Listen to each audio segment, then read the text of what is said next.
Do-do-do-do. Bum, bum, bum, bum, bum, bum, bum, bum. Yes, I am wearing the same outer shirt as yesterday because my office is a little bit cool, and this is my sweater shirt. It's just right. Well, I hope all of you have your morning coffee, because I do. And it's time for the simultaneous sip, the highlight of your day. Please grab your beverage, warm or cold, and join me for the simultaneous sip.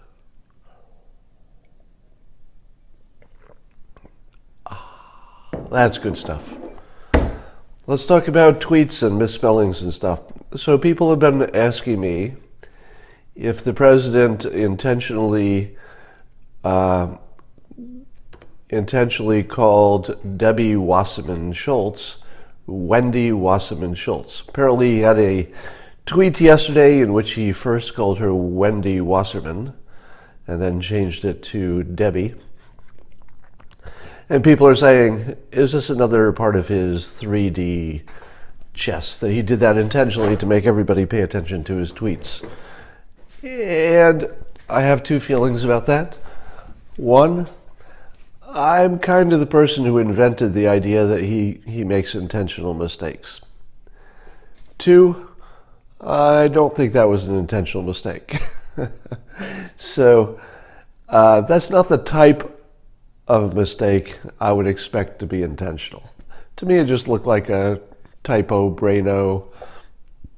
He was thinking Wasserman, made him think of somebody named Wendy. I don't think there was anything else to it. But here's the overlap with the 3D chess idea. A typical president would probably have somebody fact-checking him, spell-checking him, looking at his tweets, would never send down a tweet without somebody looking at it to make sure it wasn't trouble. But Trump does. And one of the things that does is it tells you that he's the one sending the tweet. Not every time. Apparently he has some staff send some.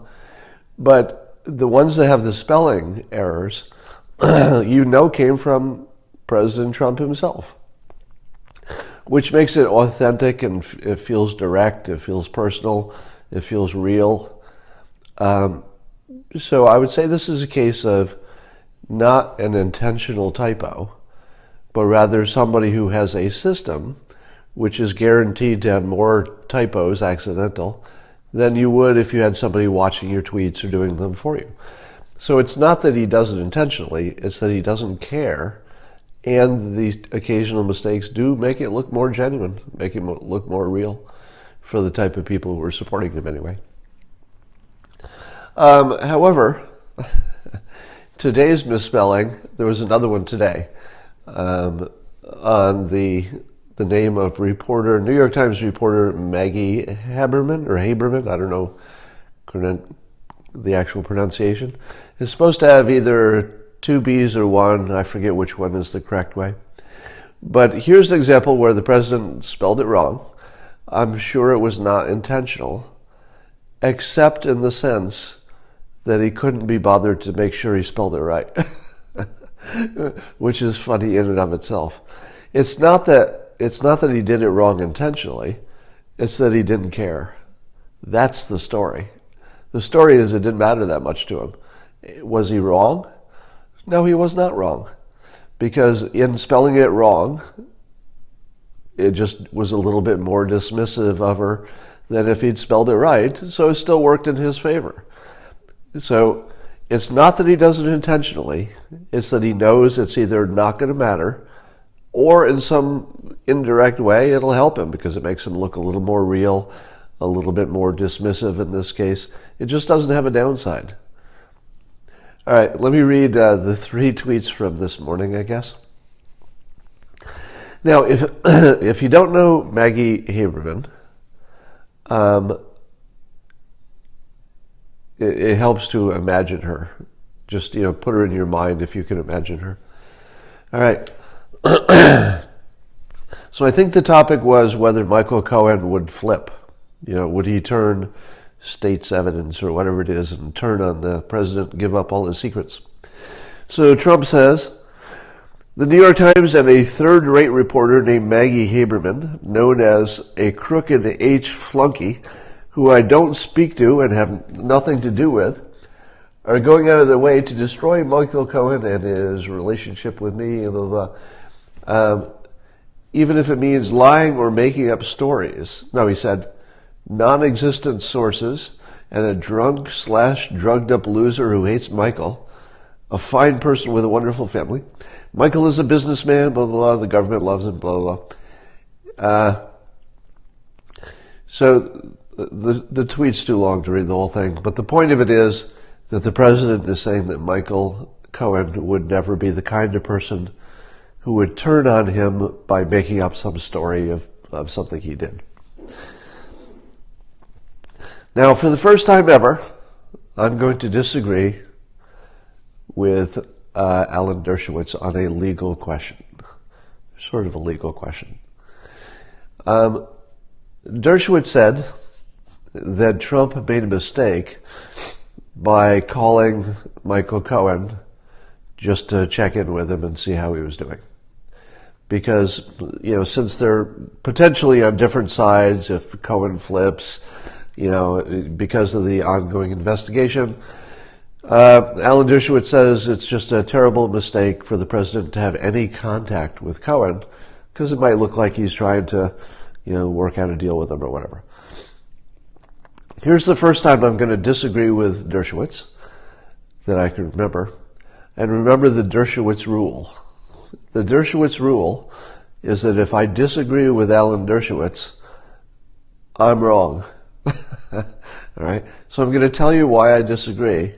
At the same time, I'm telling you the Dershowitz rule says he's still probably right. So listen to his advice, not mine. But yeah, I'm all stuffed up. If I blew my nose, it wouldn't do anything right now. Somebody's telling me to blow my nose there. So here's the thing. For a normal person, I would say that calling Michael Cohen would be a mistake. Somebody said, "You're begging me to blow my nose." See, it won't make any difference. And believe it or not, yeah, my first fetishes. That's better.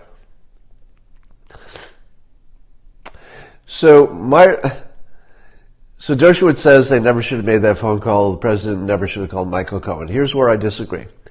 Because Michael Cohen and the president have a special relationship. And if the president was worrying that Michael Cohen might flip on him, the best thing the president could do is make a phone call that's risky and personal. The risky part is part of it. Because if you don't understand the bro code, you wouldn't totally understand this. But the president, in taking a personal risk in calling Michael Cohen, knew he was taking a risk and took that risk to make Michael Cohen feel better. You get that? So the president took a conspicuous risk, personal risk, a legal risk, in calling Michael Cohen with only one purpose, to make Michael Cohen feel better. Now, if you want Michael Cohen not to flip on you, can you think of a better way to do it? Because now he's created a bro code situation where the president has now done something risky for the benefit of Michael Cohen. He shouldn't have made that call. He only did it for Cohen. Now, obviously there's some self-interest here, which is he showed his loyalty. He's going to expect some loyalty back. But he's also probably indirectly suggested that, the weight of the president is going to be on Cohen's side one way or another, even though it looks like a pardon is off the table. Now let me ask you this. I'm just brainstorming here. So my understanding is that the president can't pardon if there's a state If a state moves against somebody, the federal government can't pardon that person. That's up to the state.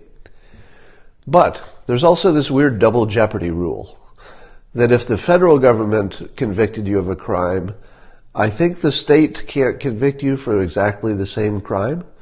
Is that true? And if that's true, could the federal government quickly convict him, get a pardon, and then make it impossible for the state to convict him because he'd already been pardoned by the federal government for the same crime and it would be double jeopardy? I don't know if that's a thing. Somebody says not true. It feels like it would not be true.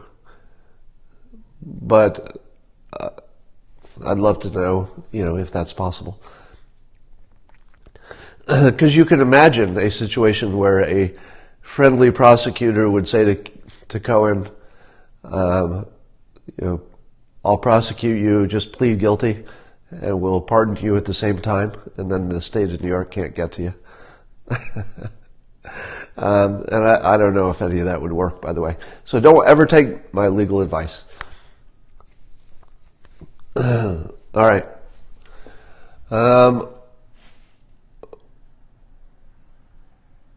Cohen should move.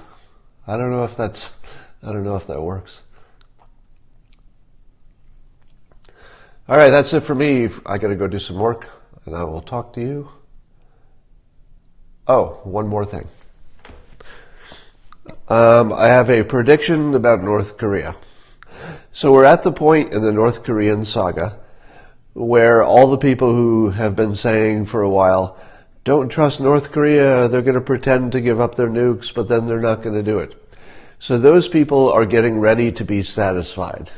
In other words, there will be a part of this process in which North Korea looks like they were just bluffing and not getting rid of their stuff. We just stopped testing for a while, so get rid of your sanctions, and then they keep their nukes and we get rid of our sanctions. So everybody who's a critic of the president expects that to happen. They expect him to walk into a trap where North Korea plays us once again. Now, I don't think you have to worry about that until you see the sanctions come off, which we haven't seen. But let me give you a prediction. There should be, if everything goes right, all right? So if everything goes right, there should be a walkout and a total breakdown of talks. Does everybody get that? So if everything is going the way it should for the best possible outcome, there should be a moment, and probably in the next few weeks, in which the whole thing will break down. And there will be a complete cessation of talking. We'll walk away. It will look like war is, going to come back maybe. It'll look like North Korea just said, screw you, we're going to keep our nukes. There should be one walk away. So when you see it, don't panic. All right? If the walk away lasts, through the summer or something, then it might be real. But if you see a walk away that lasts 1 week, 2 weeks, you should call that exactly on plan. That should be the way it should go. All right? Somebody's saying why. The answer is that would be typical in negotiating. It's sort of like buying a car.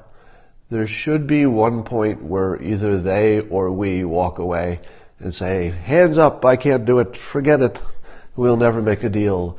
You, North Korea, can just go die with your sanctions, or they'll say, forget it, we're keeping our nukes. But the thing you have to remember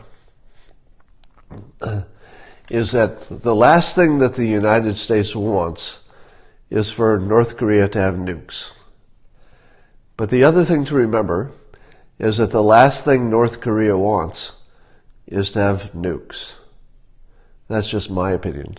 My opinion is that the last thing North Korea wants is nuclear weapons, because it's sucking up all their money and causing all of their problems. If they can get a little bit of security without the nukes, they don't want them.